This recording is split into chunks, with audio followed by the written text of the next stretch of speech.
Hey hello my dear students. तो कैसे हो आप लोग? आई होप कि आप सब बहुत ही अच्छे होंगे। तो मैं अमित स्वाई आपको अपने चैनल अमित स्वाई फिजिक्स में फिर से एक बार स्वागत करता हूं।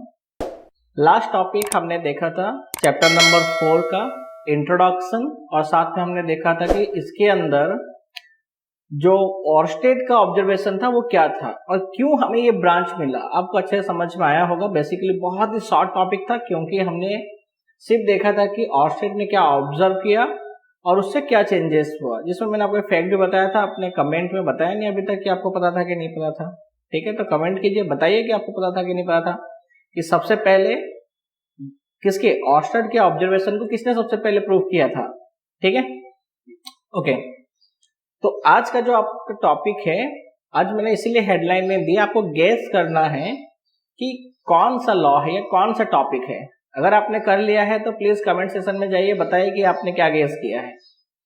ओके, तो चलिए मैं ही बता देता हूं आप लोग को, है ना। तो आज का जो हमारा टॉपिक है वो है बायो-सावर्ट लॉ। बायो-सावर्ट लॉ क्या है? शुरू करने से पहले वीडियो को लाइक कीजिए, शेयर कीजिए और बगल में रहे हुए सब्सक्राइब बटन को भी क्लिक कीजिए। तो चलिए शुरू करते हैं।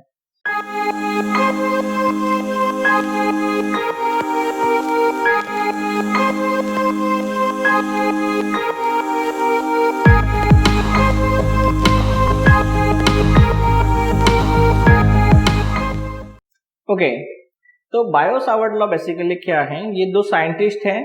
कौन? एक है जीन बाप्तिस्ते बायोट, बेसिकली फ्रेंच है तो प्रोनाउंसिएशन में प्रॉब्लम होगा, आप देख लीजिएगा। और सेकेंड कौन सा है? Felix Savart. ये दो साइंटिस्ट हैं जो क्या किए थे, उन्होंने जब जाना कि ऑर्स्टेड ने कुछ ऑब्जर्व किया है, जब वो प्रूफ हो गया था कि हाँ ये ऑब्जर्वेशन सही है, तो इन्होंने क्या किया, मैग्नेटिक फील्ड के लिए उन्होंने एक लॉ दिया या उन्होंने एक उसका फॉर्मूला डिराइव किया। किसका? मैग्नेटिक फील्ड का। किसी करंट कैरिंग कंडक्टिंग वायर, कोई भी स्टेप का करंट कैरिंग कंडक्टिंग वायर हो, तो ऐसे करंट कैरिंग कंडक्टिंग वायर के उन्होंने क्या किया, एक फॉर्मूला को उन्होंने डिराइव किया, या कह सकते हो कि उन्होंने एक लॉ दिया जिसको हम कहते हैं बायो-सावर्ट लॉ। ठीक है, बेसिकली वो ये है। थोड़ा सा थ्योरी है, हम पहले वो देख लेते हैं, फिर उसके बाद आएंगे। बहुत सिंपल सा छोटा शॉर्ट टॉपिक होने वाला है, आराम से आपको समझ में आएगा। इसके बाद जो है टॉपिक वो मोस्ट आईएमपी है। क्या है मैं लास्ट में आपको बताता हूं, और आपके एग्जाम में आने के चांसेस मैक्सिमम होते हैं उसके। ओके, तो आपको यहाँ पे दिख रहा है ये करंट कैरिंग क्या है, कंडक्टिंग वायर है, बहुत लॉन्ग है। हमने इसको इतना सा छोटा सा पार्ट दिखा है जिसमें करंट कितना फ्लो हो रहा है, आई करंट फ्लो हो रहा है। इसमें हमने एक छोटा सा एलिमेंट लिया है, करंट कैरिंग एलिमेंट है, यानी करंट एलिमेंट उसे हम कहेंगे। अब एक करंट एलिमेंट क्या होता है, हिंदी में हम उसे कहते हैं धारा खंड। यानी कि एक कोई कंडक्टिंग वायर है पूरा, उसमें से एक छोटा सा पार्ट जिसमें से करंट फ्लो हो रहा है, तो उस करंट फ्लो होने वाले शॉर्ट पार्ट को हम यहाँ पे क्या कहते हैं, करंट एलिमेंट या धारा खंड कहते हैं। क्लियर हो गया? याद रखना, धारा खंड का मतलब है जिस छोटे से वायर के जिस छोटे से पार्ट के अंदर क्या हो रहा है, करंट फ्लो हो रहा है। फॉर एग्जाम्पल जैसे ये मेरे माइक का वायर है, तो सपोज करो कि इसमें से अगर करंट फ्लो हो रहा हो, ठीक है, इलेक्ट्रिक करंट, तो अगर मैं इसका एक छोटा सा पीस ले लू ना, तो ये जो छोटा सा पीस होगा, ये इतना सा, वो क्या होगा, तो वो हमारा हो जाएगा करंट एलिमेंट, धारा खंड। ठीक है, तो हमने एक छोटा सा करंट एलिमेंट लिया है, आईडीएल, यानी कि आई हो गया इसमें से करंट जो फ्लो हो रहा है, और डीएल हो गया इसकी छोटी सी लेंथ। अब यहां से हमने क्या किया है, इसका अगर में कर्व है तो यहां से एक मैंने टेंजेंट ड्रॉ किया है, और इसके साथ में एंगल थीटा के बेसिस पे मैंने एक पॉइंट लिया है P, जिसका पोजीशन वेक्टर कितना है, तो इस पार्ट का पोजीशन वेक्टर है वेक्टर R। ठीक है, तो वेक्टर R पोजीशन पे मैंने एक पॉइंट P लिया है, जहां पे हमको मैग्नेटिक फील्ड फाइंड करना है कैसा होगा। अब यहाँ पे आपको कुछ पॉइंट्स दिख रहे हैं, पॉइंट P और पॉइंट Q, दोनों में मैंने जो सिंबल्स बनाया ना वो थोड़ा अलग अलग है। यहाँ पे मैंने एक सर्कल के अंदर क्रॉस किया है, और यहाँ पे मैंने सर्कल के अंदर डॉट किया है। तो आपको याद रखना है, अगर मैग्नेटिक फील्ड में कोई किसी पॉइंट पर अगर डायरेक्शन प्रेजेंट किया गया है, क्रॉस है ऐसा, तो इसका मतलब है कि वो चीज कैसा है, ये जो सरफेस है या जो ये जो पेज आप कह सकते हैं, यहां से क्या है, ये परपेंडिकुलर इनवर्ड डायरेक्शन में है। याद रखना ऐसे है, यानी कि ये ऐसा। ठीक है, या सपोज करो कि यहाँ पे अगर मैं क्रॉस कर दूं तो वो ये कुछ ऐसा होगा, यानी परपेंडिकुलर इनवर्ड डायरेक्शन है। क्लियर? और यहाँ पे जो आपको दिख रहा है सर्कल के अंदर एक छोटा सा जो पॉइंट है, ये हमें प्रेजेंट कर रहा है परपेंडिकुलर आउटवर्ड डायरेक्शन, यानी यहाँ से कुछ ऐसे ऐसे बाहर की तरफ, ठीक है, और यहाँ से ये अंदर की तरफ है और ये ऐसे बाहर की तरफ है। क्रॉस का मतलब है इनसाइड और इसका मतलब है आउटसाइड, डॉट का मतलब, ठीक है। और इसमें से करंट आई फ्लो हो रहा है। तो पॉइंट पी पर डीवी के लिए उन्होंने क्या किया, एक फॉर्मूला डिराइव किया, बहुत सिंपल सा डिराइव फॉर्मूला है, ठीक है ना, एक्सपेरिमेंटल वैल्यू है, उन्होंने एक्सपेरिमेंट करके उन्होंने इसको डायरेक्ट प्रेजेंट किया है। तो हमें पूरा का पूरा जो है डेरिवेशन नहीं करना है, बहुत सिंपल सा है फॉर्मूला, हमें डायरेक्ट लेना है, यहाँ पे आसान है। पहले हमेशा की तरह हम फिगर को एक्सप्लेन कर देंगे। फिगर में हमें क्या कह रहा है, तो हमने लिखा है as shown in the figure consider a current carrying conducting wire of any arbitrary shape in which the current flowing through it is I. क्या है, एक करंट कैरिंग कंडक्टर है, एक धारावाही चालक है, जो क्या है, किसी भी प्रकार का कैसा है, आकार का है। इसका जो शेप है वो फिक्स नहीं है, वो किसी तरह का भी आर्बिट्ररी शेप हो सकता है, क्योंकि जैसे ये वायर जैसे है, जैसे ये माइक का वायर है, तो ये जरूरी नहीं कि एकदम स्ट्रेट हो, है ना, यहाँ से कर्व है, यहाँ से कर्व है, यहाँ से कर्व, तो आप कैसे भी क्या कर सकते हैं, आर्बिट्ररी शेप का एक वायर ले सकते हो, जिसमें से करंट कितना फ्लो हो रहा है, आई करंट फ्लो हो रहा है। क्लियर हो गया। तो सिंपल है, ये क्या है, एक वायर है जिसमें से करंट कितना फ्लो हो रहा है, आई। अब आते हैं सेकेंड। नेक्स्ट है, suppose we wish to find magnetic field produced due to this current carrying wire और conductor at any point P is dB.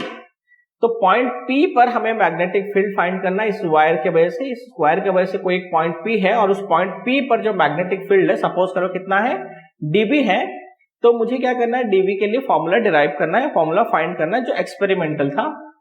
तो मैंने क्या कहा, तो सिंपली हमने यहाँ पे छोटा सा एक ऑब्जर्वेशन लिखा है बायो सावर्ट का। क्या है, the intensity of magnetic field due to an electric current element ideal.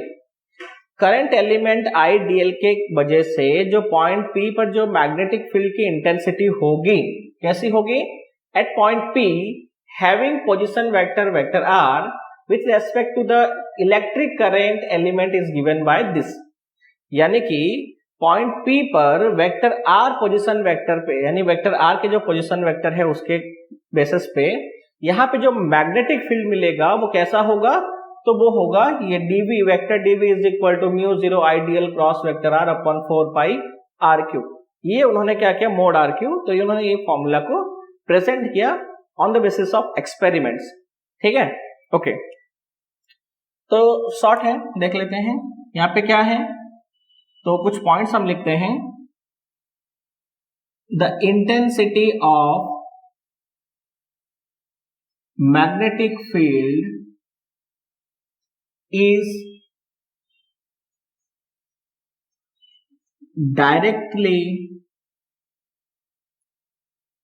proportional to the current flowing through the wire। Means जो dB है ये डायरेक्टली प्रोपोर्शनल क्या होगा, करंट के होगा, जो इस कंडक्टिंग वायर में से, जो कंडक्टर वायर है इसमें से फ्लो हो रहा है। तो फर्स्ट उन्होंने क्या कहा कि जो पॉइंट पी पर जो मैग्नेटिक फील्ड होगा ना, ये मैग्नेटिक फील्ड क्या होगा, इसमें से फ्लो होने वाले करंट के डायरेक्टली प्रोपोर्शनल होगा। क्लियर। सेकेंड पॉइंट, सेकेंड क्या है,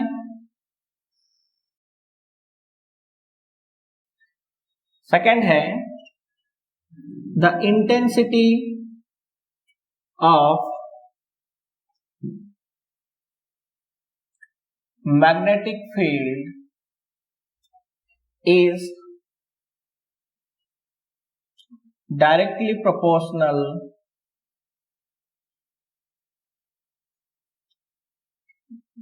to the length of the wire। यानी ये जो मैग्नेटिक फील्ड है dB, ये डायरेक्टली प्रोपोर्शनल क्या होगा, इसके लेंथ के होगा, है ना। तो यहाँ पे जो कंडक्टिंग वायर है इसका हमने छोटा सा एक लेंथ लिया है dl। तो जो मैग्नेटिक फील्ड है dB, ये डायरेक्टली प्रोपोर्शनल क्या है, इससे dl के है। क्लियर। नेक्स्ट आते हैं हम,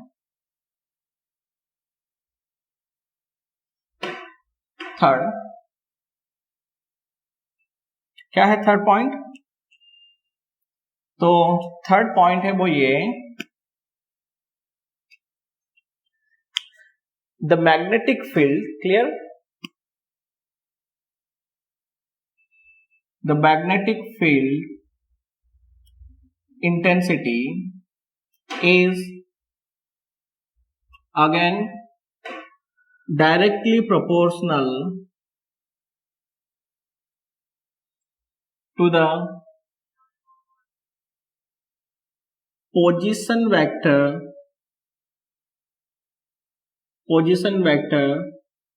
of point P.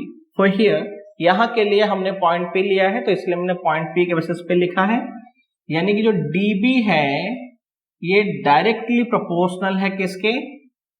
तो ये जो है ये डायरेक्टली प्रोपोर्शनल है यहां पर पोजीशन वेक्टर यानी वेक्टर r के, ठीक है, या फिर हम यूनिट वेक्टर ले सकते हैं, तो यूनिट वेक्टर r कैप के डायरेक्टली प्रोपोर्शनल है। क्लियर हो गया? पॉइंट 4 है, the magnetic field intensity is directly proportional to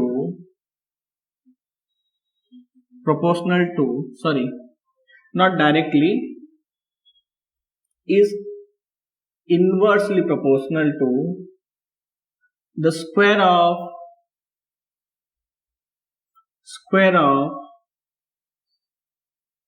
position vector, ठीक है। तो यानी कि dB जो है ये डायरेक्टली प्रोपोर्शनल है किसका, सॉरी इनवर्सली प्रोपोर्शनल है इसका square of position vector r।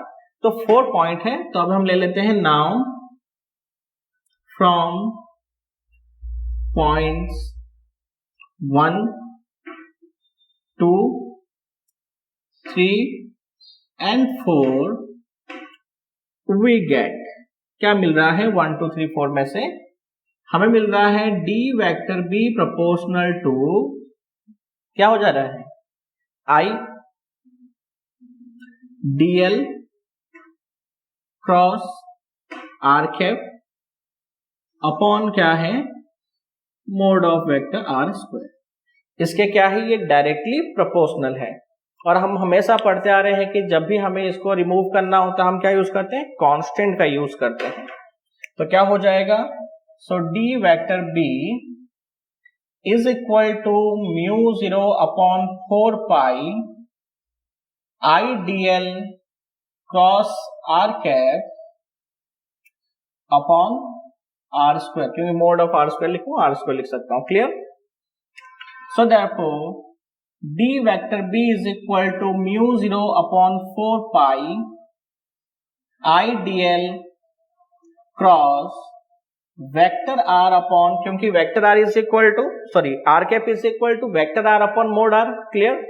तो मुझे क्या मिल जाएगा अपॉन r क्यूब। ये कैसे आया, तो यहां पे मैं लिख सकता हूं r cap is equal to vector r upon mod of vector r, clear, okay. अब म्यू 0 अपॉन 4 पाई क्या है, तो हम इसको भी मेंशन कर लेते हैं, क्या है। So therefore here mu 0 upon 4 pi is called proportionality constant, ठीक है, क्या है ये, तो ये यहां पर है proportionality constant है। mu 0 is